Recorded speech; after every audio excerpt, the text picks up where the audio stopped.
Break ಇಂದ ಮುಂಚೆ ನಾವು ಸುದೀರ್ಘವಾದ ವರದಿಯಲ್ಲಿ ಹೇಳ್ತಾ ಇದ್ವಿ ಯಾವ ರೀತಿ ಸಂಘರ್ಷ ಅನ್ನೋ ರೀತಿಯಲ್ಲಿದ್ದ ರಾಜ್ಯ ಹಾಗೆ ಕೇಂದ್ರ ಸರ್ಕಾರದ ನಡುವಿನ ಸಂಬಂಧವನ್ನ ಸೌಹಾರ್ದದ ಕಡೆಗೆ ತೆಗೆದುಕೊಂಡು ಹೋಗೋ ಪ್ರಯತ್ನವನ್ನ ಡಿಕೆ ಶಿವಕುಮಾರ್ ಅವರು ಮುಖ್ಯಮಂತ್ರಿಯಾದ ಮೊದಲ ದಿನದಿಂದಲೇ ಮಾಡ್ತಿದ್ದಾರೆ ಅಂತ ಹೇಳಿ. ಇನ್ಫ್ಯಾಕ್ಟ್ ಡಿಕೆ ಶಿವಕುಮಾರ್ ಅವರ ಕೈಯಲ್ಲಿರೋದು 1 ವರ್ಷದ ಅವಧಿ, ಅಭಿವೃದ್ಧಿ ಇತ್ಯಾದಿ ಯೋಜನೆಗಳನ್ನ ಅನುಷ್ಠಾನ ಮಾಡ್ಲಿಕ್ಕೆ. ಅದಾದ ನಂತರ ಎಲೆಕ್ಷನ್ ಮೋಡ್ಗೆ ಹೋಗುತ್ತೆ. ಈ 1 ವರ್ಷದಲ್ಲಿ ಸಂಘರ್ಷವೇ ಆಗಬಿಟ್ರೆ ಆನ್ ಗ್ರೌಂಡ್ ಈ ಅಭಿವೃದ್ಧಿ ಕಾರ್ಯಗಳನ್ನ ಮಾಡಬೇಕು ಅಂದ್ರೆ ಕೆಲವೊಂದಕ್ಕೆ ಕೇಂದ್ರ ಸರ್ಕಾರದ ಸಹಯೋಗ ಕೂಡ ಬೇಕಾಗಿರುತ್ತೆ, ಅದಕ್ಕೂ ಕೂಡ ತೊಡಕಾಗತ್ತೆ. ಜೊತೆಗೆ ಮುಂಬರಲಿರುವ ಚುನಾವಣೆ ಹೊತ್ತಿಗೆ ರಾಜಕೀಯ ಡೈಮೆನ್ಷನ್ಗಳು ಕೂಡ ಚೇಂಜ್ ಆಗೋ ಸಾಧ್ಯತೆಯನ್ನ ಅಲಗಳೆಯೋ ಹಾಗಿಲ್ಲ. ಹಾಗಾಗಿ ಈ ಸಂಘರ್ಷಕ್ಕಿಂತ ಇರೋ 1 ವರ್ಷದಲ್ಲಿ ಇಬ್ಬರೂ ಕೂಡ ಹ್ಯಾಂಡ್ ಇನ್ ಹ್ಯಾಂಡ್, ಕೇಂದ್ರ ಸರ್ಕಾರ ರಾಜ್ಯ ಸರ್ಕಾರ ಇಬ್ಬರೂ ಕೂಡ ಹ್ಯಾಂಡ್ ಇನ್ ಹ್ಯಾಂಡ್ ಹೋದ್ರೆ ರಾಜ್ಯಕ್ಕೂ ಅನುಕೂಲ, ವ್ಯಕ್ತಿಗತವಾಗಿ ನನಗೂ ಅನುಕೂಲ ಅನ್ನೋ ಕನ್ಕ್ಲೂಷನ್ ಬಂದಂತ ಕಾಣ್ತಾ ಇದೆ ಡಿಕೆ ಶಿವಕುಮಾರ್ ಅವರು. ಹೀಗಾಗಿ ಕೇಂದ್ರದ ಕಡೆಗೆ ಆರಂಭದಿಂದಲೇ ಡಿಕೆ ಶಿವಕುಮಾರ್ ಅವರು ಸೌಹಾರ್ದದ ಹಸ್ತವನ್ನ ಚಾಚಿರುವಂತೆ ಕಾಣ್ತಾ ಇದೆ. ಇದಕ್ಕೆ ಉತ್ತಮ ನಿದರ್ಶನ ಅನ್ನೋ ರೀತಿಯಲ್ಲಿ ನೀತಿ ಆಯೋಗದ ಸಭೆ, ಹಿಂದೆ ನಡೀತಾ ಇದ್ದ ನೀತಿ ಆಯೋಗದ ಸಭೆಗೆ ರಾಜ್ಯ ಸರ್ಕಾರದ ರೆಸ್ಪಾನ್ಸ್ ಹೇಗಿತ್ತು ನೀವು ಈಗ ಆಲ್ರೆಡಿ ವರದಿಯಲ್ಲಿ ಗಮನಿಸಿದ್ದೀರಿ, ನಾವು ಅದನ್ನು ಹೇಳಿದ್ದೀವಿ ಕೂಡ.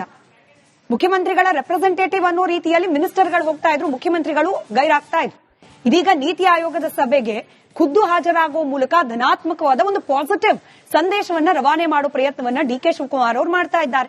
ಪ್ರಧಾನಿ ಮೋದಿ ಅವರ ಜೊತೆಗೆ ಸೌಹಾರ್ದದ ಭೇಟಿಯನ್ನ ಕೂಡ ಮಾಡಿದ್ದಾರೆ. ಇನ್ಫ್ಯಾಕ್ಟ್ ನಿನ್ನೆ ಇಡೀ ದಿನ ಸೋಷಿಯಲ್ ಮೀಡಿಯಾದ ಎಕ್ಸ್ ಖಾತೆಯಲ್ಲಿ ಡಿಕೆ ಶಿವಕುಮಾರ್ ಅವರು ಹಾಗೆ ನರೇಂದ್ರ ಮೋದಿ ಅವರು ಭೇಟಿಯಾಗಿದ್ದು, ಆ ಬಸವಣ್ಣನ ಸ್ಟ್ಯಾಚ್ಯೂವನ್ನು ಅವರಿಗೆ ಉಡುಗೊರೆ ಕೊಟ್ಟಿದ್ದ ಫೋಟೋ ಏನಿದೆ ಸಾಕಷ್ಟು ವೈರಲ್ ಆಗ್ತಾ ಇದೆ, ಚರ್ಚೆ ಕೂಡ ಆಗ್ತಾ ಇದೆ. ಇದೇ ಫೋಟೋ ಸುತ್ತ ಒಂದು ಕಾರ್ಡಿಯಲ್ ರಿಲೇಶನ್ಶಿಪ್ ಬಿಲ್ಡ್ ಮಾಡ್ಕೊಳ್ಳೋ ಪ್ರಯತ್ನ ಮಾಡ್ತಿದ್ದೀನಿ ಅನ್ನೋ ಸಂದೇಶವನ್ನಂತೂ ಡಿಕೆ ಶಿವಕುಮಾರ್ ಅವರು ಈ ಫೋಟೋ ಮೂಲಕ, ಈ ಭೇಟಿ ಮೂಲಕ ಕೊಟ್ಟಂತೆ ಕಾಣ್ತಾ ಇದೆ.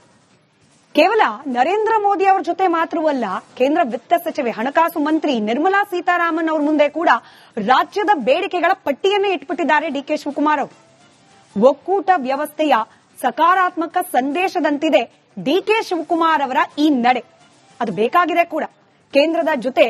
ಹಾಗಾದ್ರೆ ಇದೇ ರೀತಿಯ ಉತ್ತಮವಾದ ಸಂಬಂಧ, ಇದೇ ದಾಟಿಯ ರಾಜಕೀಯವನ್ನ ಮುಂದುವರಿಸ್ತಾರಾ ಡಿಕೆ ಶಿವಕುಮಾರ್ ಅವರು ಅನ್ನೋದನ್ನ ಕಾದ್ ನೋಡ್ಬೇಕಾಗಿದೆ. ಇದರ ಮತ್ತಷ್ಟು ಡೀಟೇಲ್ಸ್ ನೊಂದಿಗೆ ನನ್ನ ಕೊಲೀಗ್ ವೀರೇಂದ್ರ ಉಪ್ಪುಂದ ನೇರ ಸಂಪರ್ಕದಲ್ಲಿ ಕನೆಕ್ಟೆಡ್ ಇದ್ದಾರೆ. ವೀರೇಂದ್ರ, ಸಂಘರ್ಷದಿಂದ ಸೌಹಾರ್ದತೆ ಕಡೆಗೆ ಅಂತ ಹೇಳಿ ನಾವೇನೋ ಟೈಟಲ್ ಕೊಟ್ಟಿದ್ದೀವಿ, ವರದಿ ಕೂಡ ಪ್ರಸಾರ ಮಾಡಿದೀವಿ. ಬಟ್ ಇದು ಇನಿಷಿಯಲ್ ಗ್ರೌಂಡ್ ಬಿಲ್ಡಿಂಗ್ ಅಷ್ಟೇನಾ? ಹೀಗೆ ಮುಂದುವರಿಯುವ ಅನಿವಾರ್ಯತೆ, ಅವಶ್ಯಕತೆ ಏನ್ ಕಂಡು ಬರ್ತಾ ಇದೆ ಸದ್ಯಕ್ಕೆ ಅಂತ? ಮುಂದುವರಿಯೋದು ಯಾವಾಗ ಸ್ಮಿತಾ? ಈಗ ಯಾವುದೇ ಆಗಲಿ ಒನ್ ಸೈಡೆಡ್ ಇರಬಾರ್ದು, ಎರಡೂ ಕಡೆಯಿಂದ ಇರಬೇಕು. ಈಗ ಒಂದು ಕಡೆಯಿಂದ ಸೌಹಾರ್ದತೆಯ ಹಸ್ತ, ಮತ್ತೊಂದು ಕಡೆಯಿಂದ ಯಾವುದೇ ರೆಸ್ಪಾನ್ಸ್ ಬರಲಿಲ್ಲ ಅಂದ್ರೆ ಅದು ಸೌಹಾರ್ದತೆ ಅಂತ ಅನ್ನಿಸ್ಕೊಳ್ಳೋದೇ ಇಲ್ಲ ಅಂತ. ಸೌಹಾರ್ದತೆ ಯಾವಾಗ ಎರಡೂ ಆಯಾಮದಲ್ಲೂ ಎರಡೂ ಧ್ರುವವೂ ಒಂದಾಗಬೇಕು ಅಂತ ಈಗ ಸಿದ್ದರಾಮಯ್ಯನವರು ಒಂದು ಹೆಜ್ಜೆ ಮುಂದಿಟ್ಟಿದ್ದಾರೆ. ಕೇಂದ್ರ ಸರ್ಕಾರ ಯಾವ ರೀತಿ ರೆಸ್ಪಾನ್ಸ್ ಮಾಡುತ್ತೆ ಇದಕ್ಕೆ, ಅದರ ಮೇಲೆ ಡಿಪೆಂಡ್ ಆಗುತ್ತದು ಅಂತ. ಈಗ ಸಿದ್ದರಾಮಯ್ಯನವರು ಹೋಗಿ ಈ ಹಿಂದೆ ಹಲವು ಬಾರಿ ಭೇಟಿಯಾಗಿರ್ಬೋದು ಯಾರನ್ನ, ನರೇಂದ್ರ ಮೋದಿ ಅವರನ್ನ. ಆದ್ರೆ ನಿಜಕ್ಕೂ ಒಂದು ನೀತಿ ನಿರೂಪಣೆ, ಒಂದು ಯೋಜನೆ ಅಂತ ತಯಾರಾಗುವಂತಹ, ಮುಂದಿನ ಭವಿಷ್ಯವನ್ನ ತೀರ್ಮಾನ ಮಾಡುವಂತಹ ನೀತಿ ಆಯೋಗದ ಸಭೆಗೆ ಅವರು ಹೋಗಲಿಲ್ಲ ಅಂದ್ರೆ 2025ರ ಕತೆ ಇದು. ಅದು ಯಾವ ರೀತಿಯ ಬೇಸ್? ಹಾಗಾದಾಗ ಏನಾಗುತ್ತೆ, ನಮ್ಮ ಕಡೆಯಿಂದಲೇ ತಪ್ಪಾಗಿದೆಯಪ್ಪ ಅನ್ಸ್ಬಿಡುತ್ತೆ. ಆದ್ರೆ ಈ ಬಾರಿ ಆ ರೀತಿ ಆಗಿಲ್ಲ. ಡಿಕೆ ಶಿವಕುಮಾರ್ ಅವರು ಹೋಗಿದ್ದಾರೆ, ನೀತಿ ಆಯೋಗದ ಸಭೆಯಲ್ಲೂ ಭಾಗವಹಿಸಿದ್ದಾರೆ. ನಿರ್ಮಲಾ ಸೀತಾರಾಮನ್ ಕೇಂದ್ರ ವಿತ್ತ ಸಚಿವೆ ಅವರನ್ನು ಭೇಟಿಯಾಗಿದ್ದಾರೆ, ಪ್ರಧಾನಮಂತ್ರಿಯವರನ್ನು ವೈಯಕ್ತಿಕವಾಗಿ ಹೋಗಿ ಭೇಟಿಯಾಗಿದ್ದಾರೆ. ಇಷ್ಟೆಲ್ಲ ಆದ ನಂತರ ಕೇಂದ್ರ ಸರ್ಕಾರ ಯಾವ ರೀತಿ ರೆಸ್ಪಾಂಡ್ ಮಾಡುತ್ತೆ ಅದು ಬಹಳ ಮುಖ್ಯ ಆಗುತ್ತೆ. ಅದನ್ನೇ ನೋಡಿ, ನಾವು ಸ್ಕ್ರಿಪ್ಟ್ ಅಲ್ಲಿ ಕೂಡ ಹೇಳಿದೀವಿ. ಕೇಂದ್ರ ಸರ್ಕಾರ ಅನ್ನುವಂಥದ್ದು ಎಲ್ಲ ರಾಜ್ಯಗಳಿಗೂ ಒಂದು ತಾಯಿಯ ಸ್ಥಾನದಲ್ಲಿ ನಿಂತಿರುತ್ತೆ. ಹಲವು ಬಾರಿ ಯಾಕೆ ಇವರು ಆರೋಪ ಮಾಡುವಾಗಲೂ ಏನಂತ ಆರೋಪ ಮಾಡ್ತಾರೆ, ಮಲ ತಾಯಿ ಧೋರಣೆ ಅಂತ ಹೇಳಿ ಆರೋಪ ಮಾಡ್ತಾರೆ ಅಲ್ವಾ? ಹೀಗಾಗಿ ತಾಯಿಯ ಸ್ಥಾನದಲ್ಲಿ ನಿಂತು ಅವರು ಕೂಡ ಅದೇ ರೀತಿ ರೆಸ್ಪಾಂಡ್ ಮಾಡಬೇಕಾಗುತ್ತೆ. ಯಾಕೆ ಇದನ್ನ ನಾವು ನೆನ್ಪು ಮಾಡ್ಕೋಬೇಕು ನೋಡಿ, 2023ರಲ್ಲಿ ಮೇ ತಿಂಗಳು 20ನೇ ತಾರೀಕು ರಾಜ್ಯದಲ್ಲಿ ಕಾಂಗ್ರೆಸ್ ಸರ್ಕಾರ ಬಂದಿದ್ದು. ಜೂನ್ ಜುಲೈ ಹೊತ್ತಿಗೆ ಇಲ್ಲಿ ಭೀಕರ ಬರಗಾಲ. ಆ ಬರಗಾಲದ ಪರಿಹಾರವನ್ನ ಸುಪ್ರೀಂ ಕೋರ್ಟಿಗೆ ಹೋಗಿ ನಾವು ತಗೋಬೇಕಾಯ್ತು, ಮೀನ್ಸ್ ನಮ್ಮ ಕರ್ನಾಟಕ. ಆ ರೀತಿಯ ಪರಿಸ್ಥಿತಿ ಬರದೇ ಇದ್ದಾಗ ಎರಡೂ ಕಡೆಯಿಂದಲೂ ಆಗ್ಬೇಕು ಅಂತ ಹೇಳಿ, ಅಂದ್ರೆ ಕೇಂದ್ರ ಸರ್ಕಾರ ತನ್ನ ಜವಾಬ್ದಾರಿಯನ್ನು ನಿರ್ವಹಿಸಬೇಕು, ರಾಜ್ಯ ಸರ್ಕಾರ ತನ್ನ ಹೊಣೆಗಾರಿಕೆಯನ್ನು ಅರಿತು ನಡಿಬೇಕು. ಎರಡೂ ಕಡೆಯಿಂದ ಅದಾದಾಗ ನಿಜಕ್ಕೂ ಕೂಡ ಬಹುಶಃ ಒಂದು ನಿಜವಾದ ಸೌಹಾರ್ದತೆ, ಒಕ್ಕೂಟ ವ್ಯವಸ್ಥೆ, ಪ್ರಜಾಪ್ರಭುತ್ವ, ಅದರ ನಿಜವಾದ ಅರ್ಥ ಏನು ಅನ್ನೋದು ಜನಕ್ಕೆ ಗೊತ್ತಾಗುತ್ತೆ. ಮತ್ತು ನಾವು ಇದರಲ್ಲಿ ಹೇಳಿದೀವಿ ಕೊನೆಗೆ ಏನಂತ ನೋಡಿ, ಡಿಕೆ ಶಿವಕುಮಾರ್ ಅವರ ಧಾಟಿ ಯಾವ ರೀತಿ ಇದೆ ಅನ್ನೋದನ್ನ ಹೇಳಿದೀವಿ. ಹಾಗಾದ್ರೆ ಅವರು ರಾಜಕೀಯ ಅನ್ನುವಂತ ನದಿಯನ್ನು ದಾಟಿ ಈ ಸೌಹಾರ್ದತೆ ಹಸ್ತವನ್ನು ಚಾಚ್ತಾರಾ? ಅದನ್ನ ಮಾಡ್ಲೂಬಾರ್ದು. ಯಾಕೆ ಗೊತ್ತಾ, ಪಾಲಿಟಿಕ್ಸ್ ಇಸ್ ಫೈನಲಿ ಪಾಲಿಟಿಕ್ಸ್. ಅವ್ರು ಮಾಡಕ್ಕೆ ಇರೋದೇ ಪಾಲಿಟಿಕ್ಸ್. ಏನಂತಿರ್ತಾರೆ ಅದರಲ್ಲೂ ಡಿಕೆ ಶಿವಕುಮಾರ್ ಅವರು, ನಾನು ಇರೋದೇ ರಾಜಕೀಯ ಮಾಡಕ್ಕೆ, ಕಿವಿ ಮೇಲೆ ಹೂ ಇಟ್ಕೊಂಡು ಬಂದಿಲ್ಲ ಅಂದ್ರೆ ಪಾಲಿಟಿಕ್ಸ್ ಮಾಡಕ್ಕೆ ಬಂದಿದ್ದೀನಿ ನಾನಿಲ್ಲಿ ಅಂತ ಹೇಳ್ತಿರ್ತಾರೆ. ಅಂದ್ರೆ ರಾಜಕೀಯ ಅಂತ ಬಂದಾಗ ನಾಳೆ ಚುನಾವಣೆ ಬರುತ್ತೆ, ಬೈ ಎಲೆಕ್ಷನ್. ಅವ್ರು ಹೋಗಿ ಸೌಹಾರ್ದದ ಹಸ್ತ ಚಾಚಲ್ಲ. ಗೆಲ್ಲಕ್ಕೆ ಏನ್ ಬೇಕು ಅವ್ರು ಅದನ್ನೇ ಮಾಡ್ತಾರೆ. ಬಿಜೆಪಿ ಅವ್ರು ಗೆಲ್ಲಕ್ಕೆ ಏನ್ ಮಾಡೋಕೆ ಅದನ್ನೇ ಮಾಡ್ತಾರೆ. ಕುಮಾರಸ್ವಾಮಿ ಅವ್ರು ಗೆಲ್ಲಕ್ಕೆ ಏನ್ ಮಾಡೋಕೆ ಅದನ್ನೇ ಮಾಡ್ತಾರೆ. ಆದರೆ ಆಡಳಿತ ಅಂತ ಬಂದಾಗ, ರಾಜ್ಯದ ಹಿತ ಅಂತ ಬಂದಾಗ ಅದನ್ನ ದಾಟಿ ನಿಲ್ಲಬೇಕು. ಅದರ ಮೊದಲ ಹೆಜ್ಜೆ ಇದು. ಕೇಂದ್ರ ಸರ್ಕಾರವೂ ಅದೇ ಹಾದಿಯಲ್ಲಿ ಸಾಗದ್ದೇ ಆದ್ರೆ, ಆ ರೀತಿಯಲ್ಲಿ ಮುಂದುವರೆದ್ರೆ ಖಂಡಿತವಾಗಿಯೂ ರಾಜ್ಯಕ್ಕೆ ಅದು ಒಳ್ಳೇದು. ಸ್ಮಿತಾ, ಈ ರೀತಿ ಸೌಹಾರ್ದಯುತವಾದ ಭೇಟಿ ಜೊತೆಗೆ ಮಾತುಕತೆ, ಹಾಗೆ ರಾಜ್ಯದ ಕಡೆಯಿಂದ ಇರುವ ಡಿಮಾಂಡ್ಗಳನ್ನ ವಿತ್ತ ಸಚಿವೆ ಮುಂದಿಡೋದು, ಇದೆಲ್ಲವೂ ಓಕೆ. ಬಟ್ ಟೆಕ್ನಿಕಲಿ ಈ ರೀತಿಯ ಭೇಟಿಯಿಂದ ರಾಜ್ಯಕ್ಕೆ ಲಾಭ ಆಗಬಹುದಾ? ಯಾಕಂದ್ರೆ ನಾವು ಹಿಂದಿನ ಸಿದ್ದರಾಮಯ್ಯ ನೇತೃತ್ವದ ಸರ್ಕಾರ ಇರ್ಬೇಕಾದ್ರೆ ನಾವು ಗಮನಿಸ್ತಾ ಇದ್ವಿ, ಹಣಕಾಸು ಆಯೋಗದಲ್ಲಿ ನಮ್ಗೆ ಅನ್ಯಾಯ ಆಗಿದೆ, ಬರಬೇಕಾಗಿರೋ ತೆರಿಗೆ ಪಾಲಲ್ಲಿ ಅನ್ಯಾಯ ಆಗ್ತಾ ಇದೆ, ಈ ರೀತಿಯಾದ ಪಟ್ಟಿನೇ ಕೊಡ್ತಾ ಇದ್ರು. ಈ ಪಟ್ಟಿ ಅಥವಾ ಅದರಿಂದ ಆರ್ಥಿಕವಾಗಿ ಕರ್ನಾಟಕಕ್ಕಾಗಿದ್ದ ಲಾಸ್ ರಾಜ್ಯ ಸರ್ಕಾರ ಹೇಳಿದಾಗೆ ಇದನ್ನು ಸರಿದೂಗಿಸ್ಲಿಕ್ಕೆ ಈ ರೀತಿಯ ಭೇಟಿ ವೇದಿಕೆ ಆಗತ್ತಾ ಅಥವಾ ಪ್ರಯೋಜನ ಆಗತ್ತಾ ಈ ರೀತಿಯ ಭೇಟಿಗಳು ಅಂತ? ಪ್ರಯೋಜನ ಆಗಿರುವ ಉದಾಹರಣೆ ನಮ್ಮ ಕಣ್ಣ ಮುಂದೆ ಇದೆ. ಇದೇ ಡಿಕೆ ಶಿವಕುಮಾರ್ ಅವರ ಉದಾಹರಣೆನೇ ಕೊಡ್ತೀನಿ. Yes, you are right. Siddaramaiah ಹಲವು ಬಾರಿ ಹೇಳಿದ್ದಾರೆ. ಅದಕ್ಕೆ ರೆಲೆವೆಂಟ್ ಉದಾಹರಣೆ ಒಂದಿದೆ, ಅದನ್ನು ಹೇಳ್ತೀನಿ ನೋಡಿ.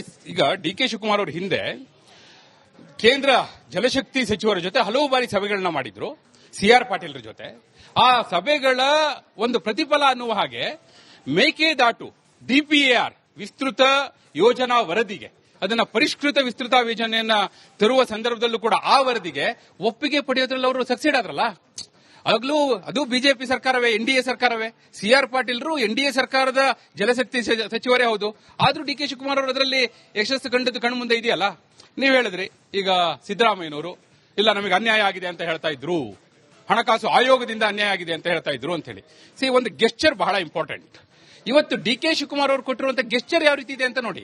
ಅವರು ಕೊಟ್ಟಿರುವಂತಹ ಪತ್ರದಲ್ಲಿ, ಅಧಿಕೃತವಾಗಿ ಕೊಟ್ಟಿರುವಂತಹ ಪತ್ರದಲ್ಲಿ ಕೇಂದ್ರ ಸರ್ಕಾರದ ನಡೆಯನ್ನ ಸ್ವಾಗತ ಮಾಡ್ತಾರೆ. ಯಾವುದಕ್ಕೆ ಸಂಬಂಧಪಟ್ಟ ಹಾಗೆ?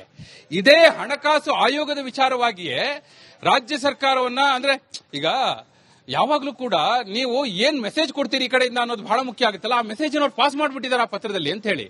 ಈಗ ಮುಂದೆ ಮತ್ತೂ ಅನ್ಯಾಯ ಆದಾಗ, ರಾಜಕೀಯವಾಗಿ ಹೋರಾಟ ಮಾಡಿದಾಗ ಅದಕ್ಕೊಂದು ಅರ್ಥ ಇರುತ್ತೆ. ಇಲ್ಲಪ್ಪ ಇವ್ರು ಹೇಳಿದ್ರು, ಇವ್ರು ಮಾಡುವ ಪ್ರಯತ್ನವನ್ನೆಲ್ಲ ಮಾಡಿದ್ರು, ಆದ್ರೂ ಆ ಕಡೆಯಿಂದ ಬರಲಿಲ್ಲ ಅಂತ. ಅದೇ ಕಾರಣಕ್ಕಾಗಿ ನಾ ಹೇಳಿದ್ದು, ಕೇಂದ್ರ ಸರ್ಕಾರ ಕೂಡ ಅದೇ ರೀತಿಯಲ್ಲಿ ರೆಸ್ಪಾಂಡ್ ಮಾಡಬೇಕಾಗುತ್ತೆ.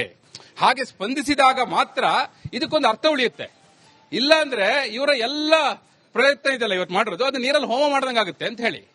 ಯಾಕಂದ್ರೆ ನಾ ಹೇಳಿದ್ನಲ್ಲ, ಒಂದ್ ಸೈಡ್ ಇಂದ ಯಾವುದೂ ಆಗೋದಿಲ್ಲ, ಎರಡು ಕೈ ಸೇರ್ಬೇಕಲ್ವಾ. ಅದಾದ್ರೆ ಮಾತ್ರ ಬಹುಶಃ ಇದು ಅರ್ಥಪೂರ್ಣ ಆಗುತ್ತೆ ಅವಾಗ ಅಂತ ಹೇಳಿ. ಡಿಕೆ ಶಿವಕುಮಾರ್ ಅವರ ಇನ್ನೂ ಹಲವು ಪ್ರಯತ್ನಗಳು ಇದೇ ರೀತಿಯಲ್ಲಿ ಸಕ್ಸೀಡ್ ಆಗಿರುವಂತದ್ದಿದೆ. ರಾಜಕೀಯವನ್ನು ಹೊರತುಪಡಿಸಿ ನಾ ಹೇಳ್ತಿರೋದು, ಆಡಳಿತಾತ್ಮಕವಾಗಿ ಅವರ ಇಲಾಖೆಯಲ್ಲಿ ಬಹಳಷ್ಟು ವಿಚಾರಗಳಿದೆ. ಆ ದೃಷ್ಟಿಯಿಂದ ನೋಡೋದಾದ್ರೆ ಈ ಹೆಜ್ಜೆಯನ್ನು ಕೂಡ ಅವ್ರು ಹಾಗೆ ಮುಂದಿಟ್ಕೊಂಡು ಹೋದ್ರೆ ಅಂತಹ ಯಶಸ್ಸನ್ನ ಕಾಣಲೂಬಹುದು, ಅಥವಾ ಆ ಕಡೆಯಿಂದ ಸ್ಪಂದನೆ ಬರದೆ ಹೋದ್ರೆ ಎಸ್ಪೆಷಲಿ ವೀರೇಂದ್ರ, ಈ ನೀತಿ ಆಯೋಗದ ಸಭೆಯಲ್ಲಿ ಖುದ್ದು ಮುಖ್ಯಮಂತ್ರಿ ಡಿಕೆ ಶಿವಕುಮಾರ್ ಅವರೇ ಭಾಗಿಯಾಗ್ತಾ ಇರೋದು, ಇದ್ರ ಬಗ್ಗೆನೂ ಒಂದಷ್ಟು ಮಾತನಾಡಬಹುದಾ ಅಂತ ಹೇಳಿ. ಯಾಕಂದ್ರೆ ಹಿಂದೆ ರೆಪ್ರೆಸೆಂಟೇಟಿವ್ ಅನ್ನೋ ರೀತಿಯಲ್ಲಿ ಮಿನಿಸ್ಟರ್ಗಳು ಹೋಗಿ ಕುತ್ಕೊಳ್ತಾ ಇದ್ರು, ಈ ಕಡೆಯಿಂದ ಆರೋಪ ಮಾತ್ರ ಮುಖ್ಯಮಂತ್ರಿನೇ ಭಾಗಿಯಾಗ್ತಿರ್ಲಿಲ್ಲ ಅನ್ನೋದು ಅನೇಕ ಚರ್ಚೆಗಳಲ್ಲಿ ಹಾಗೆ ರಾಜಕೀಯ ವಿಶ್ಲೇಷಕರ ಬಾಯಲ್ಲಿ ನಾವು ಕೇಳ್ಬಿಟ್ಟಿದೀವಿ. ಈಗ ಖುದ್ದು ಮುಖ್ಯಮಂತ್ರಿಗಳೇ ಹೋಗಲ್ ಕೂರ್ತಾ ಇರೋದು ನೀತಿ ಆಯೋಗದ ಸಭೆಯಲ್ಲಿ.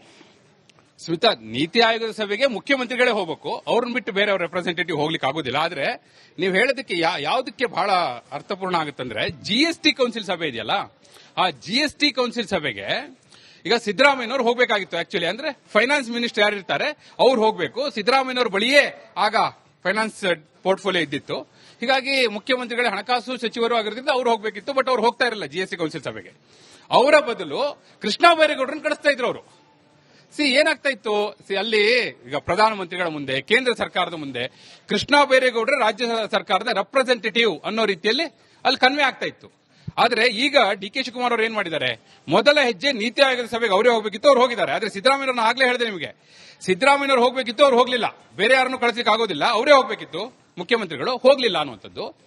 ಬಹುಶಃ ಮುಂದೆ ಈಗ ಜಿಎಸ್ಟಿ ಕೌನ್ಸಿಲ್ ಸಭೆ ಬರುತ್ತಲ್ಲ, ಆಗ್ಲೂ ಡಿಕೆ ಶಿವಕುಮಾರ್ ಅವರು ಇದೇ ದಾಟಿಯಲ್ಲಿ ಮುಂದುವರೆದು ಜಿಎಸ್ಟಿ ಕೌನ್ಸಿಲ್ ಸಭೆಗೂ ಹಣಕಾಸು ಸಚಿವರೂ ಆಗಿರುವಂತಹ ಮುಖ್ಯಮಂತ್ರಿ ಡಿಕೆ ಶಿವಕುಮಾರ್ ಅವರೇ ಹೋದದ್ದೇ ಆದ್ರೆ ಅದು ಕೂಡ ಒಂದು ಗುಡ್ ಗೆಸ್ಚರ್, ಗುಡ್ ಮೆಸೇಜ್ ಮತ್ತು ರಾಜ್ಯದ ಹಿತದೃಷ್ಟಿಯಿಂದ ಬಹಳ ಒಳ್ಳೆಯದು. ಸ್ಮಿತಾ, ಧನ್ಯವಾದ ವೀರೇಂದ್ರ ಮಾಹಿತಿಗಾಗಿ.